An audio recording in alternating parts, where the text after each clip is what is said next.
Identify one or more social, activity, or physical reinforcers that the person prefers.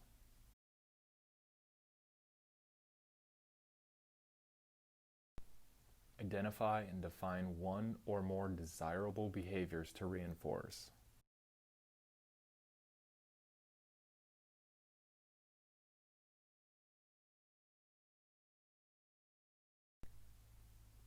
Identify and define one or more challenging behaviors to avoid reinforcing.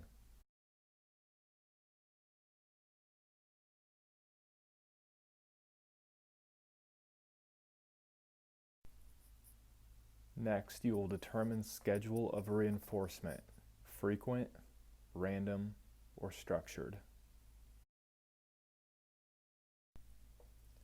When using frequent reinforcement, you will provide reinforcement quickly and often when desirable behavior happens.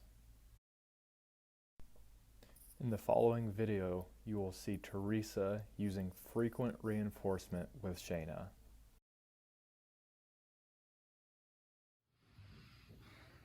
Good job writing your name.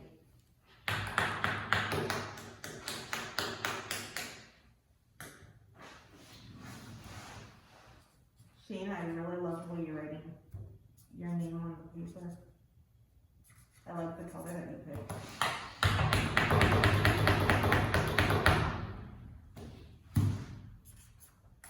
Shayna, thank you for staying on task. When using random reinforcement, provide reinforcement when you notice desirable behavior is happening. Think, catch the person being good. In the following video, you will see Teresa using random reinforcement with Shayna and Lindsay. Thank you for doing what you're supposed to, Lindsay, and writing your name on the paper. Lindsay's such a suck up.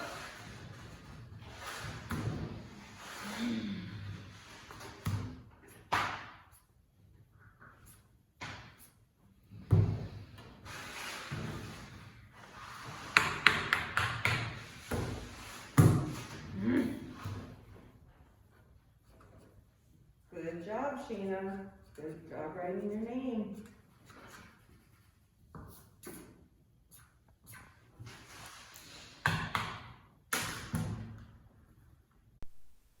When using structured reinforcement, set very specific expectations or what you want the person to do and a reinforcer. What they need to do, for how long or how many times or within what time frame. And if the challenging behavior occurs, will the expectation start over or just pause?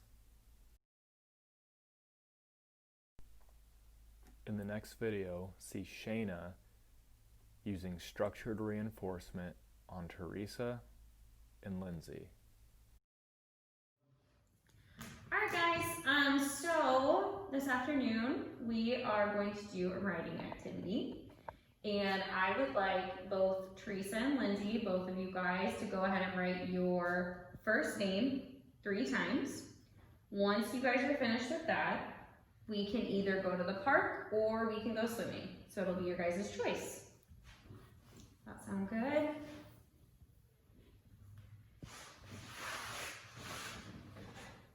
Teresa, nice job writing your name. Good job, Lindsay, that's 1. Oh, nice job, Lindsay, that's 2. Woo, way to go, Lindsay, 3 times. Teresa, I love how you wrote your name the first and second time.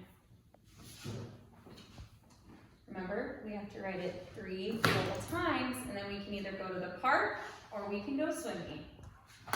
Nice job writing your first name 3 times. Give me a high five. Perfect, guys. All right, do you guys want to go swimming or go to the park? When the challenging behavior happens, withhold reinforcement. Behave neutrally or engage with someone or something else. Never tell the person to stop.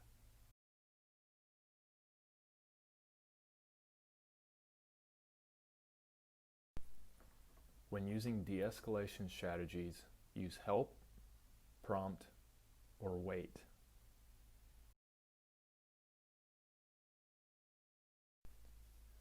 A approach using safety stance or elbow check. Here's what the safety stance looks like. Put both hands up in front of your face, palms out, fingers and thumbs together, forearms approximately vertical, torso turned at a 45-degree angle. Keep your hands about a foot in front of you, but not extended towards the person. When using the help strategy, cue the person to make a specific request. For example, tell the person, say, "I want to take a walk." Give the person 2 to 3 acceptable choices. Ask the person to tell you what they would like. Allow 5 to 10 seconds for the person to process. Repeat prompts if necessary. Remember, over-prompting can cause challenging behaviors. If the person makes a request, then praise. If the request is reasonable, then comply with it. If the request is not reasonable, then address some component of the request as closely as possible. If the person becomes agitated, then consider switching to one of the following strategies: prompt or wait. When using the prompt strategy, prompt the desired behavior in a calm, neutral tone. Again, allow 5 to 10 seconds for the person to process your request. Prompt incompatible behaviors. Incompatible behaviors can't happen at the same time.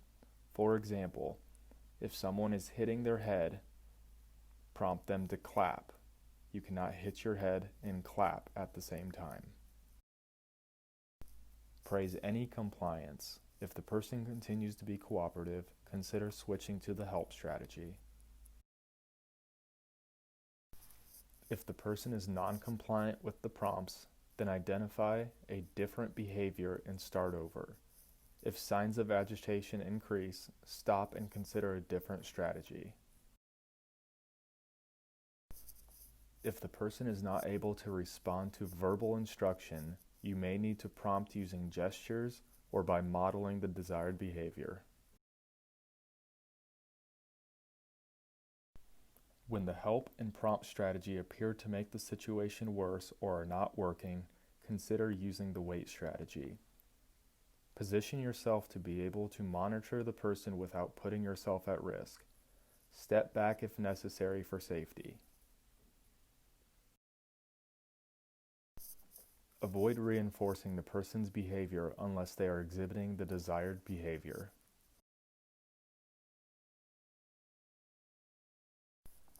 When the person behaves more calmly, consider switching back to the help or prompt strategy.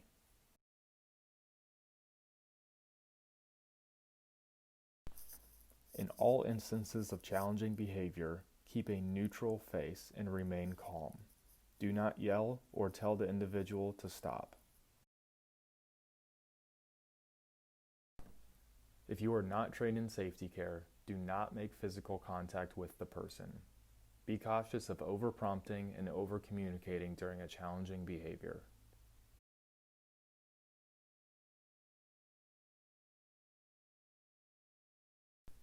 If challenging behavior becomes severe enough, all roommates should be removed from the area. Put a physical barrier between you and the individual and use the help, prompt, or wait strategy. In the following video, you will see Sam using a physical barrier with Teresa. Note, she does not touch Teresa with the barrier.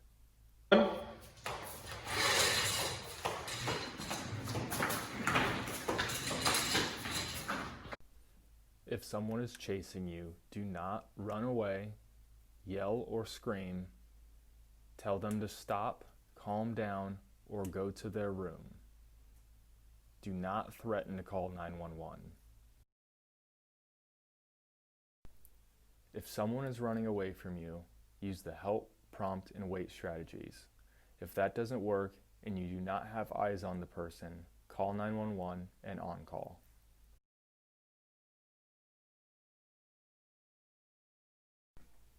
Do not leave the home with other person served unless a second staff is present.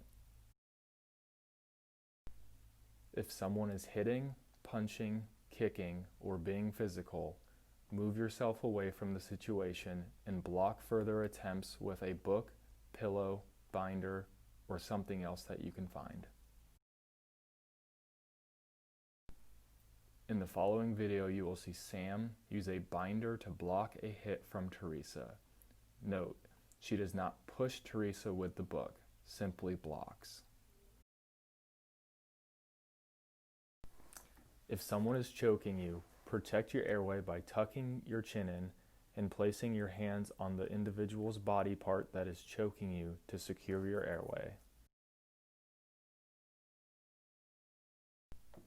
If someone is destroying property, remove dangerous items from the immediate area and remove roommates from the area.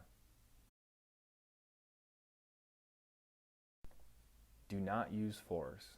Do not grab them or put yourself in between the person and the item being destroyed. If someone is yelling or being verbally aggressive, try the help, prompt, wait strategies. Keep a neutral expression, ignoring the behavior, not the person. If peer-to-peer aggression occurs, use prompt and help strategy and try to safely navigate between the two individuals.